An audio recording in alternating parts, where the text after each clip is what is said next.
Welcome back. ಇನ್ನುಳಿದ ಪ್ರಮುಖ ಸುದ್ದಿಗಳನ್ನು ಒಂದೊಂದಾಗಿ ನೋಡ್ತಾ ಹೋಗೋಣ.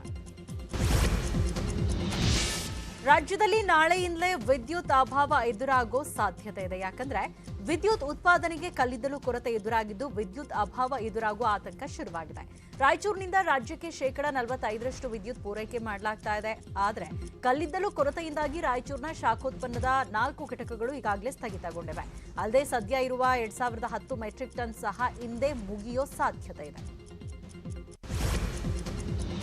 ರಾಯಚೂರು ಮಾತ್ರವಲ್ಲ, ಬಳ್ಳಾರಿಯ ಬಿಟಿಪಿಎಸ್ ಹಾಗೂ ಉಡುಪಿಯ ಯುಪಿಸಿಎಲ್ ಉಷ್ಣ ವಿದ್ಯುತ್ ಸ್ಥಾವರಕ್ಕೂ ಕಲ್ಲಿದ್ದಲಿನ ಕೊರತೆ ಎದುರಾಗಿದೆ. ಬಳ್ಳಾರಿಯ ಥರ್ಮಲ್ ಪವರ್ ಪ್ಲಾಂಟ್ನಿಂದ ನಿತ್ಯ 1700 ಮೆಗಾವ್ಯಾಟ್ ವಿದ್ಯುತ್ ಉತ್ಪಾದನೆ ಮಾಡಲಾಗುತ್ತೆ. ಆದ್ರೀಗ ಕಲ್ಲಿದ್ದಲು ಅಭಾವದಿಂದ ಒಂದೇ ಘಟಕ ರನ್ ಆಗ್ತಾ ಇದ್ದು ಕೇವಲ 500 ಮೆಗಾವ್ಯಾಟ್ ವಿದ್ಯುತ್ ಉತ್ಪಾದನೆ ಮಾಡಲಾಗ್ತಾ ಇದೆ. ಇನ್ನು ಉಡುಪಿಯ ಪಡುಬಿದ್ರೆಯಲ್ಲಿರುವ ವಿದ್ಯುತ್ ಸ್ಥಾವರದಲ್ಲಿ ನಿತ್ಯವೂ 1200 ಮೆಗಾವ್ಯಾಟ್ ವಿದ್ಯುತ್ ಉತ್ಪಾದನೆ ಮಾಡಲಾಗುತ್ತೆ. ಆದರೆ ಹಳೆ ಬಾಕಿ ಮತ್ತು ಕಲ್ಲಿದ್ದಲಿನ ಸರಬರಾಜು ಕೊರತೆಯಿಂದಾಗಿ 2.5 ತಿಂಗಳಿನಿಂದ ಯುಪಿಸಿಎಲ್ ಕಾರ್ಯಾಚರಣೆ ನಿಲ್ಲಿಸಿದೆ.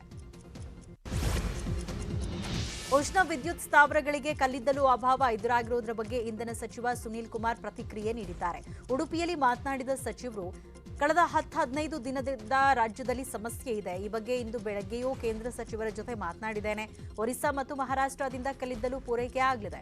ಮುಂದಿನ 4-5 ದಿನದಲ್ಲಿ ಸಮಸ್ಯೆ ಬಗೆಹರಿಯುತ್ತೆ ಅಂತ ಹೇಳಿದ್ದಾರೆ. ಮಳೆಗಾಲ ಆಗಿದ್ದರಿಂದ ಇಡೀ ದೇಶಾದ್ಯಂತ ಕಲ್ಲಿದ್ದಲಿನ ಗಣಿಗಾರಿಕೆ ಮಾಡೋದರಲ್ಲಿ ಸ್ವಲ್ಪ ಕೊರತೆ ಉಂಟಾಗಿದೆ ಕಳೆದ 10-15 ದಿನಗಳಿಂದ. ನಾನು ಬೆಳಿಗ್ಗೆನೂ ಕೂಡ ಕೇಂದ್ರ ಸಚಿವರ ಜೊತೆಗೆ ಮಾತುಕತೆಯನ್ನು ಮಾಡಿದ್ದೇನೆ. ಕರ್ನಾಟಕಕ್ಕೆ ಕೊಡಬೇಕಾಗಿರುವಂಥ ಪಾಲನ್ನು ಸರಬರಾಜು ಮಾಡಲಿಕ್ಕೆ ಬೇಕಾದಂಥ ವ್ಯವಸ್ಥೆ ಮತ್ತು ನಮಗೆ ನಿರ್ದಿಷ್ಟವಾಗಿ ಒರಿಸ್ಸಾ ಮತ್ತು ಮಹಾರಾಷ್ಟ್ರದಿಂದ ಏನು ಬರಬೇಕಾಗಿತ್ತು ಅದನ್ನು ಕೊಡುವಂಥ ವ್ಯವಸ್ಥೆಯನ್ನು ಮಾಡಬೇಕು ಅಂತ ಮಾತನ್ನು ಹೇಳಿದ್ದೇನೆ. ಇನ್ನೊಂದು 4-5 ದಿನದಲ್ಲಿ ಈ ವ್ಯವಸ್ಥೆಗಳು ಸರಿಯಾಗುತ್ತೆ ಅನ್ನುವಂಥ ಮಾತನ್ನು ಹೇಳಿದ್ದೇವೆ. ನಾವು ಮಂಡ್ಯ ಜಿಲ್ಲೆಯ ಪಾಂಡವಪುರದಲ್ಲಿರುವ ಶಾಸಕ ಪುಟ್ಟರಾಜು ಮನೆ ಮೇಲೆ ದುಷ್ಕರ್ಮಿಗಳು ಕಲ್ಲು ತೂರಿದ್ದಾರೆ. ರಾತ್ರಿ ವೇಳೆ ಘಟನೆ ನಡೆದಿದ್ದು ಮನೆ ಹಾಗೂ ಕಾರ್ಗಳ ಮೇಲೆ ಕಲ್ಲು ಎಸೆದಿದ್ದಾರೆ. ಇದರಿಂದಾಗಿ ಶಾಸಕರ ಮನೆಯ ಕಿಟಕಿ ಗಾಜುಗಳು ಪುಡಿಯಾಗಿದೆ. ಅಲ್ಲದೆ ರಸ್ತೆಯಲ್ಲಿ ನಿಲ್ಲಿಸಿದ 3 ಕಾರ್ಗಳಿಗೂ ಡ್ಯಾಮೇಜ್ ಆಗಿದೆ. ಕಿಡಿಗೇಡಿಗಳ ಕೃತ್ಯ ಸಿಸಿಟಿವಿಯಲ್ಲಿ ಸೆರೆಯಾಗಿದ್ದು ಪಾಂಡವಪುರ ನಗರ ಪೊಲೀಸರು ತನಿಖೆಯನ್ನ ಕೈಗೊಂಡಿದ್ದಾರೆ. ಇನ್ನುಳಿದ 5 ಸುದ್ದಿ ನೋಡೋಣ ಬ್ರೇಕ್ ಆದ್ಮೇಲೆ.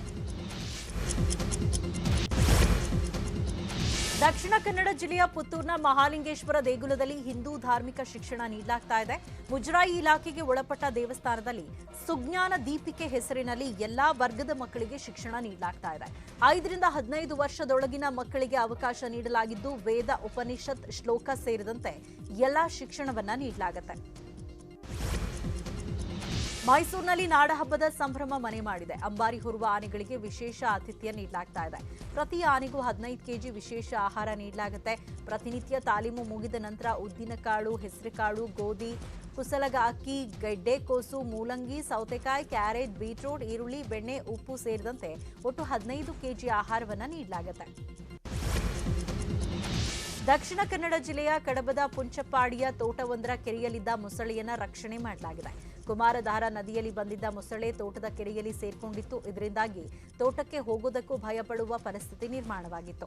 ಅರಣ್ಯ ಇಲಾಖೆ ಅಧಿಕಾರಿಗಳಿಗೆ ಈ ಸುದ್ದಿ ಗೊತ್ತಾಗ್ತಿದ್ದಂತೆ ಕೆರೆಯಲ್ಲಿ ಬೋನ್ ಇಟ್ಟಿದ್ರು. ಇದರಲ್ಲೀಗ ಮೊಸಳೆ ಬಿದ್ದಿದ್ದು ಕುಮಾರಧಾರ ನದಿಗೆ ಬಿಡಲಾಯಿತು. ಗಿರಿಯಾಸ್ ಸ್ಟೋರ್ 50ನೇ ವರ್ಷದ ಸಂಭ್ರಮೋತ್ಸವಕ್ಕೆ 100ನೇ ಸ್ಟೋರ್ ಅನ್ನು ಗ್ರಾಹಕರಿಗಾಗಿ ತೆರೆಯಲಾಗಿದೆ.